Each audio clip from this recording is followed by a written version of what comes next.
Garth Ennis is one of the world's most renowned writers of comics. He's worked on Judge Dredd, Hellblazer, and he created Preacher. Today, he's talking to me about comics, games, history, war, and the challenges he faced reviving historical stories in the new Battle Action comic, available now from Rebellion's online shop. Welcome to Future Imperfect.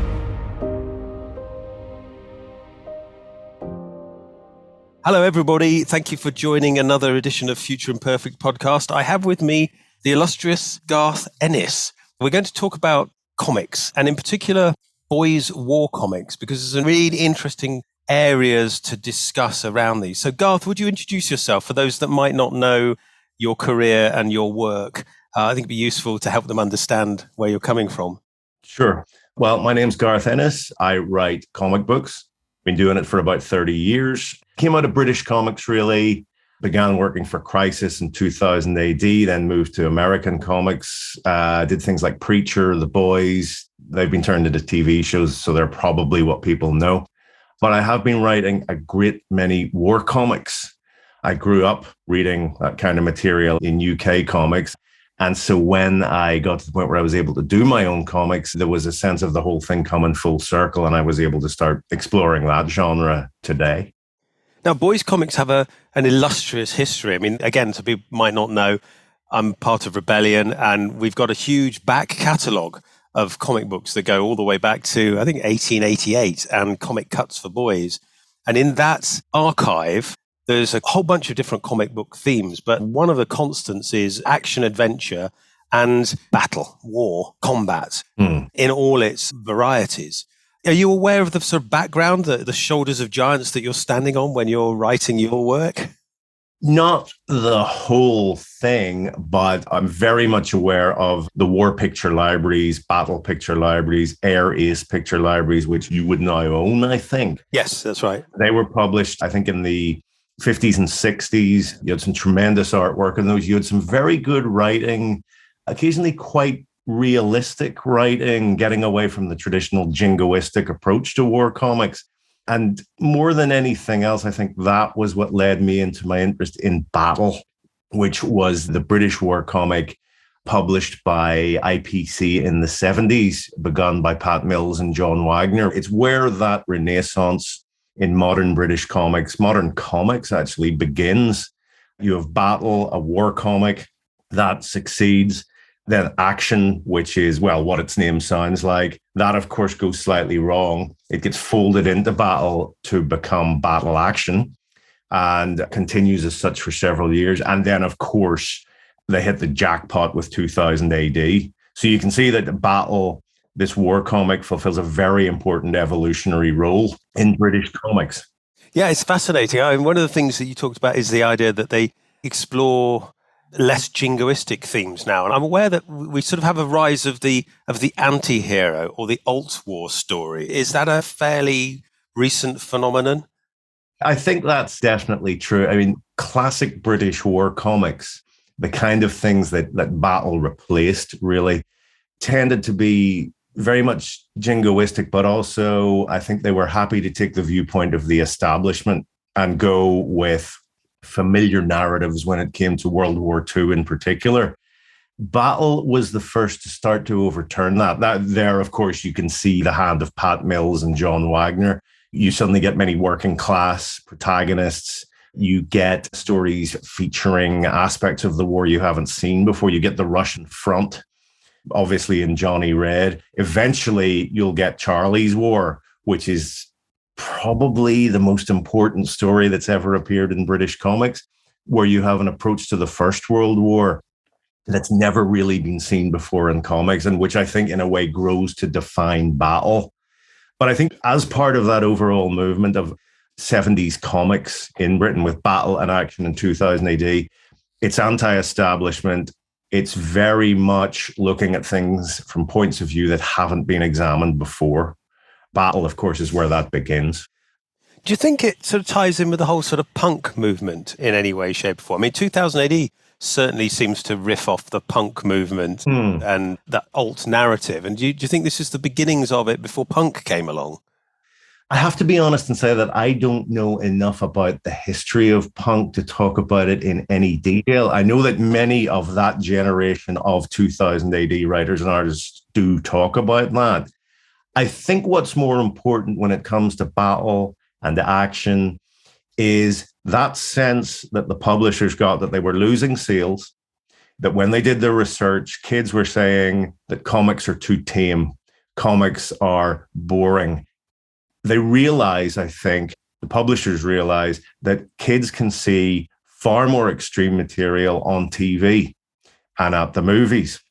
They have access to stuff that makes the comics that are being put out look tame. And that is why the publisher, John Sanders, goes to Pat Mills and John Wagner and says, we need to compete. We need change. We need to do something that will give kids a comic or comics that will stand up to what they can see elsewhere, because otherwise we're going to be left behind. And I feel like that's where it begins. So they're sort of almost taking the sort of established norms of war comics and the classic heroes, the classic sort of stories. There's good people and the bad people, and good people always win and the bad people always lose. Mm-hmm. And changing that around, changing the perspective. We talked about working class heroes and ordinary people in extraordinary situations. Charlie's War is basically about a story of a soldier who really doesn't want to be there and all the horrors that he encounters in that incredible, awful time of history. But it's interesting that that got pushed into action as well. Action was a bit more, wasn't clearly the whole kind of war component, but right. It had lots of detectives and, well, school kids rioting, mm-hmm. which is the thing that got us into trouble, I think, back in the day. Questions were asked in Parliament. I think it was literally pulled from the shelves, wasn't it? One of the issues. I can't quite remember the details. I think you're quite right. I think what happened was the comic was launched with a very anti-establishment, subversive feel to it. A story about a giant shark where the shark is the hero and wins all the time. A story about a secret agent, Dredger, who's worse than anyone he comes up against. A story about a football player, a classic British sports strip, except he's in love with a football hooligan, and so on. And I think, as I understand it, what happened was when Pat Mills launched the comic, he had a good sense of just how far you could go with this stuff, how you could push things. But when he left the comic to go and work on 2000 AD, the editorial team that took over, a bit less experienced, didn't have that fine sense of judgment, and just thought, okay, we're going to do anything we want. And it's still the 1970s, and it's still a kid's comic. You could go so far. And I believe there were so many complaints that, yes, it was withdrawn from sale. It was then, after a period, brought back, but in heavily censored, effectively neutered form. Sales quite naturally fell because kids weren't getting that carnage that they'd grown to love. And eventually sales fell to the point that it suffered the fate of most unsuccessful British comics. It was simply folded into another one. And that was why you got Battle Action. It was a good fit in a way because Battle was already quite feisty itself. And the stories they took, like Hellman, which was action story about a German panzer commander. I think the subversive element there was simply the fact that they'd made a German the hero. Well, that's a great fit for Battle, obviously. They also took Dredger, the secret agent story, and give it a slightly more military feel. So although he's still running around doing secret agent stuff, there's a lot more combat-oriented stuff. He's not so much in an urban environment. It's more sort of world-spanning stuff. Do you remember, does this come from a sort of era of moral panic over quite extreme and rapid changes in the appetite of the adults of the time for a certain type of entertainment from their childhood and a new generation of kids? You've got the beginnings of technology and the beginnings of the computer games industry. Mm-hmm. You've got Star Wars coming in 77. You know, we're talking about the mid-70s here. And does this mark a sea change in media consumption, do you think? I mean, television is starting to have a bit more content that's more edgy, perhaps. Yeah. It's interesting that comics are representing that as well. That, I think, I mean, you mentioned earlier anti-heroes. And I think when Pat and John putting these comics together start to look to film and TV, because of course that's their brief. Their brief is you've got to give us something that can stand up to what the audience can get elsewhere. You've got to give us something that'll stand up to film and TV. They quite naturally look at what's hot at the time. Hookjaw in action, Jaws. Dredger, a sort of a combination of Dirty Harry, the Ip Crest file, the sort of nastier stuff that's around at the time, the more cynical stuff. In Battle, Rat Pack, that goes beyond just anti-establishment and puts a commando team together from criminals recruited directly out of prison. Now, that's very obviously the Dirty Dozen. Again, we see the movie influence. So I think it's very much, as you say, it's a question of what's around at the time. And it's that cynicism that starts to creep in towards the end of the 60s in most obviously Clint Eastwood's films, enormously successful and popular. And that finds its way into comics of the time, most obviously via Battle and Action. So how have you brought back some of these characters in a time that's very different? How did you approach reimagining them for a new audience, but also not losing what made them great and what made them resonate with you as a reader? Now you're a writer. I very much focused on the second half of what you've said, on keeping the essence of what had made them great in the first place. In terms of reimagining them for new audiences, that's not what I really tend to do. What I tend to do is play up what I think great about the original material and hope that a new audience will respond to it in the same way that an old one would. So when you look at the Battle Action special, for instance, you'll see classic war stories like Johnny Red, The Sarge, Crazy Keller, Hellman, and you'll see that they would fit, I think, quite neatly alongside the old material. Dredger also. There's some good, honest carnage in the new Dredger strip. I think people will be happy to hear. Have you had to change anything for the sort of modern sensibilities? Did you notice yourself modifying the language in any way or attitudes towards any groups of society? A little bit, but only to really fit my outlook and my writing style to begin with.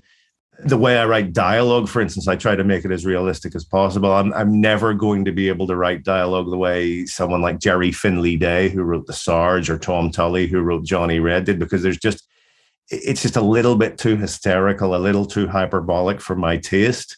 And that's a generational thing, tastes change.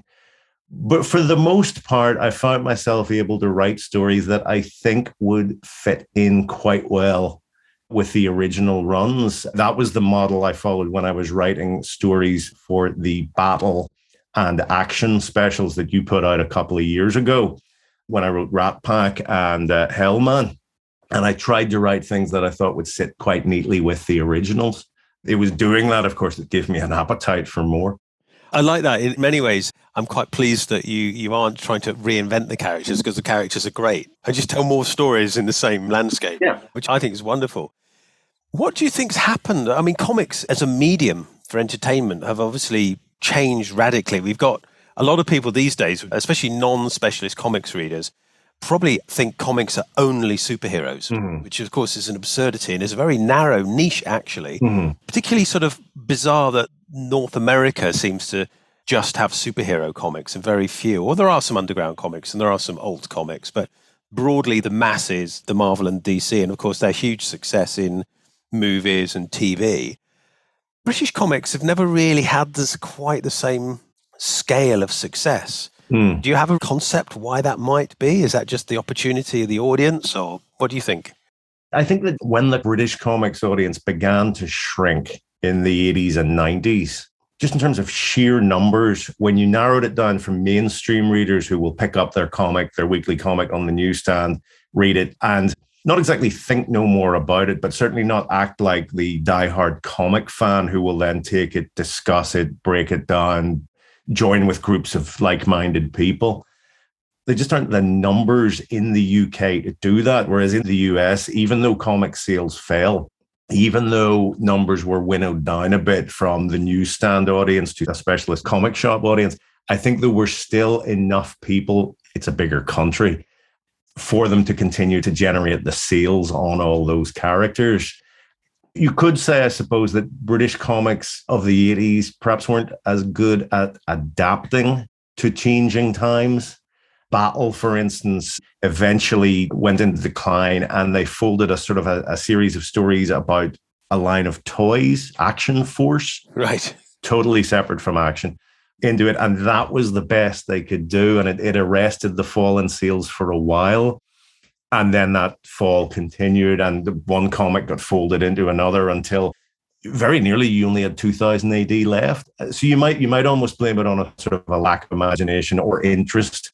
It has to be said that the publishers of these comics weren't particularly interested in them themselves. They were just, how much of them they actually read is open to debate. They were really just there to generate cash. Yeah, it was just a business. I mean, we found that when we took over 2000 AD, that from the perspective of the publisher, there was, the individual people involved in 2000 AD were very passionate about it, obviously, but sort of middle and senior management above them, it was just a product line, and it was just a line in a spreadsheet, and how it was doing was the important thing, and, make it for less, sell more. There was no sense that it was culture, an important heritage that they were dealing with, which I actually think comic books are. I think they're very much forgotten part of kind of ordinary heritage. And they shape the computer games world. They shape entertainment these days, let's face it. It's huge. But there's another thing I think that the American publishers were perhaps a bit better at doing than we are or were in the UK, which is throwing away the old stuff and taking the character in a different direction and ignoring the fans that don't want it. They're sort of doing let's reinvent Spider-Man again, let's reinvent Batman again. And they've done it so often that it becomes fairly standard. The continuity thing is largely ignored, whereas here, you only have to look at the Doctor Who fandom to realize how convoluted continuity can get.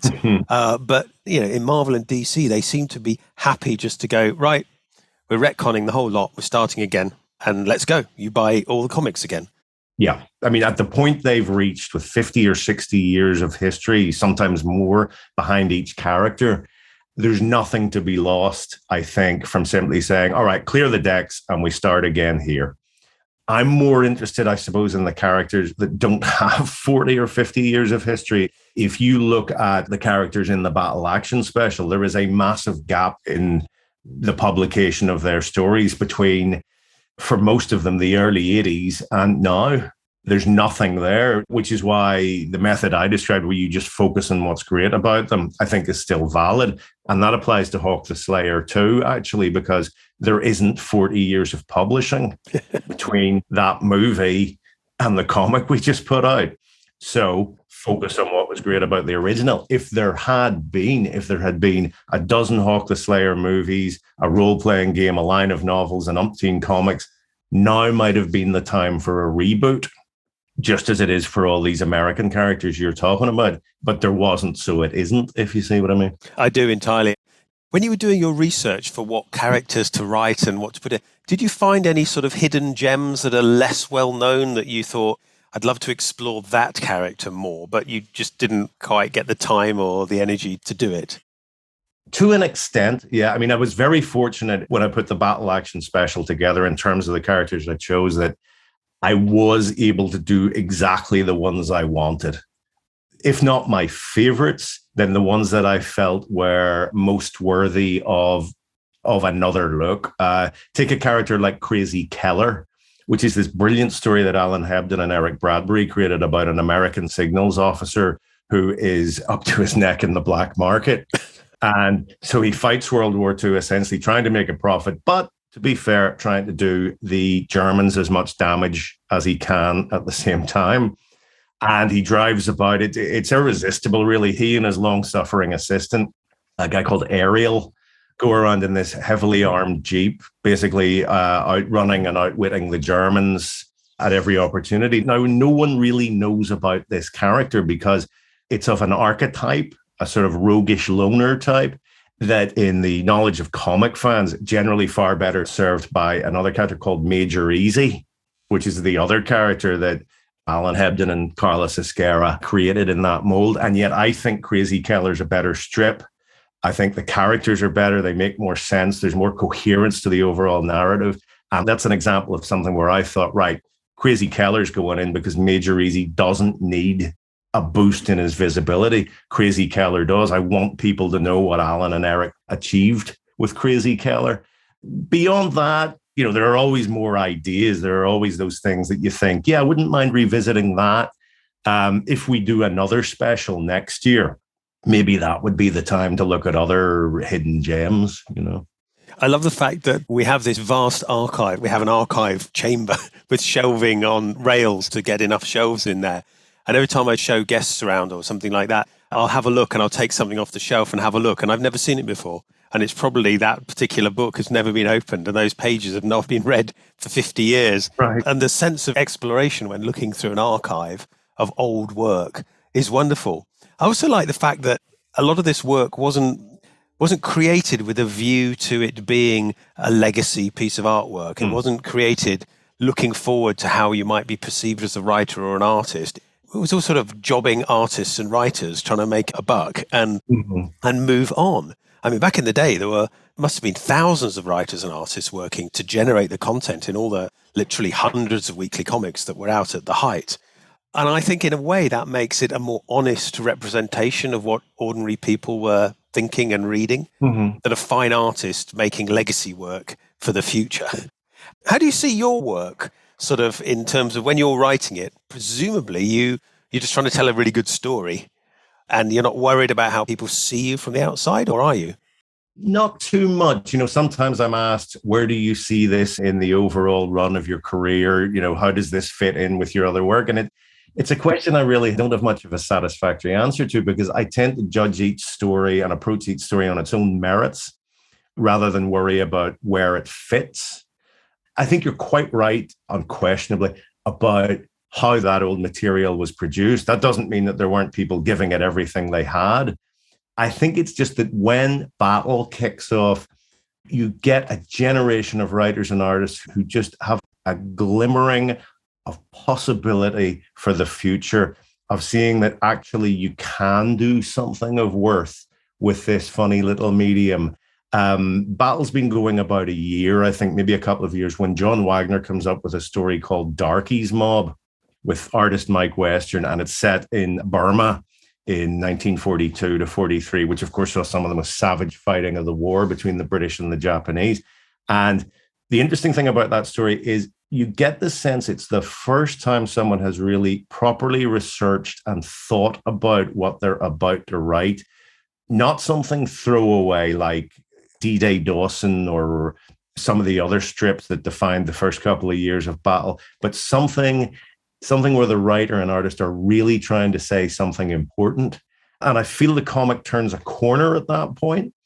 I feel that because of that and because of what's done later in Battle with Charlie's War and so on, and what then that leads to in 2000 AD, you've started the ball rolling that will take us to the situation we have now, where, of course, things are done to last. Things are intended to be collected. People are thinking about legacy. An important evolutionary step in American comics is, of course, the Vertigo line, which was built on a foundation of British comics writers' work. And Karen Berger, who ran that line, very generously, but I think accurately, did say, no 2000 AD, no Vertigo. And that's absolutely right. She is acknowledging that evolutionary step that allowed her to do what she did. That's the importance, I think, of Battle in going from ultimately throwaway material to something of worth, leading eventually to things that are intended to have a shelf life beyond the week that they go on sale. There's also an economy in storytelling as well, trying to almost tell a story in fewer pages if you only need fewer pages. I get the feeling sometimes that when I'm reading certain comics, they needed to fill 22 pages. And the story is stretched thin, almost like not enough butter on a piece of toast. It's sort of definitely there, but it's not enough. And I feel that one of the legacies of 2000 AD and prior to that, Action and Battle, was the need to fit a good story into a few pages. Is that something that you would see as a meaningful thing to say? Definitely. I don't think there's any question that as the Vertigo line took off, people did start to think more in terms of the collection, the trade paperback, the hardcover, whatever. Now, there are two ways to do that. You can write each issue as part of an overall coherent whole, which I think is fair enough. Or you can stretch it out a bit, as you've said, and have one long combat sequence or one long, very atmospheric tracking shot that goes through the whole book. And that will read terrifically in the collection. not so much for the single monthly issue.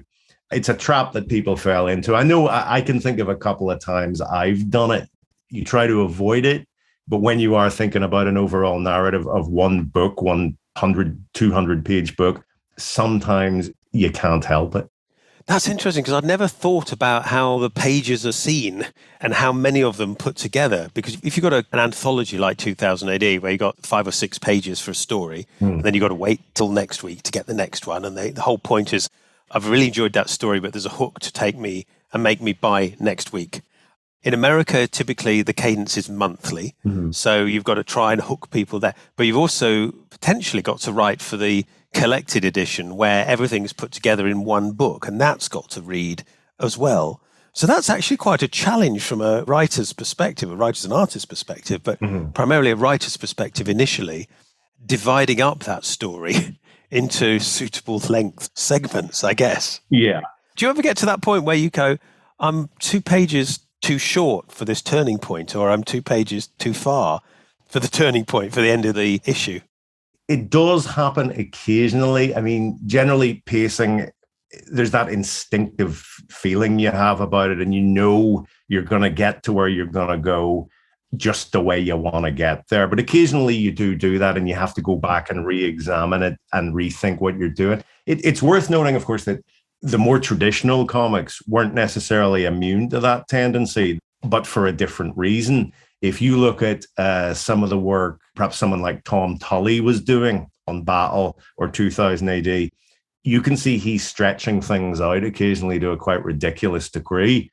He has a different problem. I believe he explained to Alan Grant that he couldn't make enough money with a 6-issue story for Battle or 2000. But if he stretched 12, that same story just stretched over 12 issues, then all of a sudden, yes, he could make enough money. And of course, there's another element to this. Because of what you've said, because at the time people aren't thinking legacy, they aren't thinking life beyond the weekly comic, they don't expect that they'll have to write a particular character for maybe longer than a year or two. John Wagner has said that he didn't think he'd be writing Judge Dredd for 5 years, never mind 45.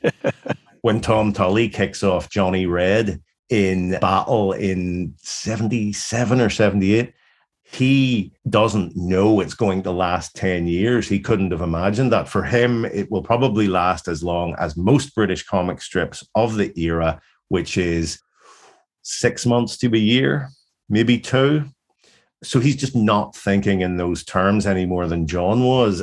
It's why you get sometimes a sort of uneven quality to the continuity of these things, and you get ideas used twice as the writer realizes, oh my God, this thing survived. I'm going to have to keep going. I'm going to have to keep doing it.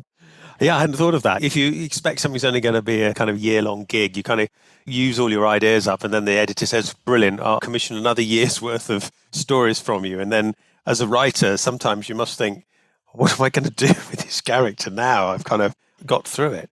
Yeah. I wanted to ask you a little bit about the working relationship between artist and writer, because comics are a collaborative medium, perhaps even more so than something like film, where you've got the actors and you've got the director, but you've got technicians who are just making it happen. But I believe the relationship between writer and artist, it varies depending on the writing. How do you know it works, and how do you like it to work? I like it to work where each of us trusts the other to do the job. And that's how I've done my best work and most successful work over the years. On Preacher, for instance, Steve Dillon and I actually talked very little and very rarely about the future direction of the story. Steve just wanted me to keep him entertained. Really, his line was always, just give me a good story. And over the 5 or 6 years of that book's production, I don't think we got in each other's way once. I don't think he ever said, oh, bit too much of this, or I said, you're not really giving me what I need there. It was just writer and artist trusting each other to get on with the job. When that doesn't happen, well, the team tend not to last long.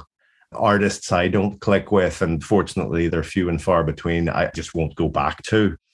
There are other ways of doing it.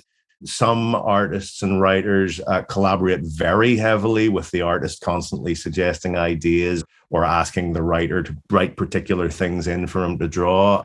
Those are things I don't mind. If an artist comes to me and says, so long as we're doing this story, I've always wanted to draw X, Y, and Z. Well, so long as it doesn't get in the way of the narrative, I'll put that in there for him. But when art overcomes writing or vice versa, that's where it starts to break down. That's what I tend to try to avoid. I suppose if you have the emergent property of two professionals working well together, each lifting each other's art form up, you must be wonderfully pleased with the work when you see it in final form. When you've written your script and you must have visual ideas in your head, even though you're not an artist yourself, but you have some ideas at how it might be. But then one of your art partners produces something and you think, wow, that's made my writing look really good. I'm really impressed. Is that the case? Very much so. If you take the Battle Action special, for instance, I worked with some artists that I worked with before, Keith Burns, John Higgins, PJ Holden. Now, those are guys, as I say, I've worked with them before, and I know I'm going to get great work. That doesn't mean they can't give me some nice surprises along the way where I say, oh, look what he's done there, or, oh, great shot. But it's guys like Patrick Goddard and Chris Burnham, whose work I wasn't over familiar with. I liked it, but these were the first times I'd worked with these two guys. And it was wonderful. It was great to see them instantly nail what I wanted from the scripts. Chris Burnham in particular was a revelation on Crazy Keller. I mean, that is a wonderful kind of 90-mile-an-hour chase through hostile German territory with these guys in a Jeep being shot at by all and sundry. And Chris absolutely nailed it to the extent that I thought he was looking in my head. And of course, there's another strip in the special drawn by Kevin O'Neill. And I hadn't worked with Kevin before either, but of course, I know his work very well. I grew up on it. You know, he blew my mind with Nemesis the Warlock when I was an 11-year-old 2000 AD reader. And so with that, there was a curiosity like, you know, wow, what's my work going to look like? What's one of my scripts going to look like when it's gone through the Kev O'Neill machine? And of course, it was wonderful. You know, it couldn't have been better. He nailed all the nuances. He got the humor. I don't think I knew it was going to be him when I wrote the script. It was actually Oliver Pickles' idea to bring Kevin in. And my goodness, did he come up trumps with that one. You know, whether it's someone you've worked with before or somebody new, there's always some element of the pleasant surprise about it if it works well. You know, and I'm glad to say that on this one, you know, all 7 artists really nailed what was required. I think that's one of the wonderful things about comics as a medium. It's an emergent property of the writing and the art kind of coming together to create that story in the reader's head. It's different from a novel. It's less personal in some ways than just reading a book. You know, having the visuals to go along with the writing, it's special. I wish comics as a medium, though, were more popular than they are. It seems to be one of those situations where people don't want to put the effort in, or not enough people want to put the effort in to seek out good comics and to read them. It's still chugging along. You know, we're still a medium that's successful, but I always feel it should be more successful and more front and center of people's media consumption. Yeah, I think a big part of it is that it's unlike any other medium. It's defined by a rather unfortunate genre, and that's the superhero material that you talked about earlier coming out of America. Most people, if you talk about comic books, will immediately think of costumed superheroes. That is the wall that needs to somehow be kicked down. How you do that, I don't know. But in a way, what you're up against is not just comics, but you're also up against the massive success of that genre now in movies and TV, where they're taking over those media the way they did comics, sadly. Yes, it is interesting. You go to something like a comic convention, San Diego Comic-Con for one, and 2000D and Rebellion are going to be at the next one. What's noticeable is when I first started going to comic conventions, they were all about comics. People were buying and selling comics. There were writers and artists signing. It's all quite exciting. And there were a few stands with figurines and collectibles and merchandise. And over the last decade or two, it's changed into sort of more of a pop culture situation. You know, people are big fans of comic book heroes, but you ask them what their favorite comic book is, and they probably haven't even read one. It's very strange to be, well, it's not strange, it's an unusual situation that somebody can be a huge fan of a character from a medium that they don't consume in any way. Right. Whereas what you want, I think, is more perhaps the European model, the bande dessinée, or the Japanese model, where, of course, manga is huge and a massive part of everyday life. That's what you'd be aiming for. Unfortunately, I think superheroes keep comics in the West kind of mired. And I don't quite know how you escape from that. I mean, I've spent the last 30 years kind of working around that to the best of my ability.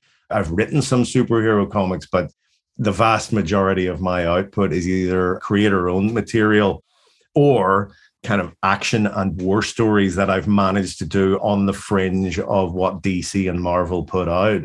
The Punisher, for instance, who's a vigilante character, but without superpowers or a costume or anything like that. I've been writing that character for about 20 years now, and he's one of the few mainstream American characters I can really keep going with, largely because I think, unlike most of the other American mainstream characters, he comes from film and TV as well. He comes from the vigilante characters that began to appear in the 70s. That takes us back to what we were talking about earlier. But in that sense, in American comics, he's very much the exception that proves the rule. Now, I always find it must be quite difficult when writing a character that has superpowers, how to make them vulnerable. And it appears to me that what they almost always do is remove their superpowers to make them interesting and give them some kind of stress. You know, that's why kryptonite was invented. And you think, well, he doesn't become Superman anymore. He just becomes man with issues that need to be solved in the narrative, in the drama. Anyway, we've chatted for a wonderfully long time. How would people see more of your work in general? Is there any sort of social media that you're interested in people following? I have no social media presence at all, but I can tell you that, right now, of course, we've got Hawk the Slayer running. The Battle Action Special will be available next month. There'll be a signing in London at Gosh Comics to launch it, followed by the Enniskillen Comic Festival in Northern Ireland a week later. So that's probably the biggest thing that I'm working on right now. You know, there's a year and a half, 2 years of hard work's gone into that one. And I think people are going to like what they see. And beyond that, you know, my work will continue to come out from various companies, from Rebellion. I have a World War II series called The Lion and the Eagle running at the minute from Aftershock. That's a story set in the Burma campaign, you know, but Darky's Mob lies somewhere way, way back in the roots of that one. And I'll be back on The Punisher, and I'll be doing a new horror book. And I'm even doing a couple of things for 2000 AD after a 30-year gap. So, I'm keeping busy, and you're going to see my work from all sorts of places. Wonderful. Garth, it's been an absolute pleasure chatting with you, and thank you for sharing your thoughts with Future Imperfect. And I'll speak to you later. All right, my pleasure, Jason. Thank you.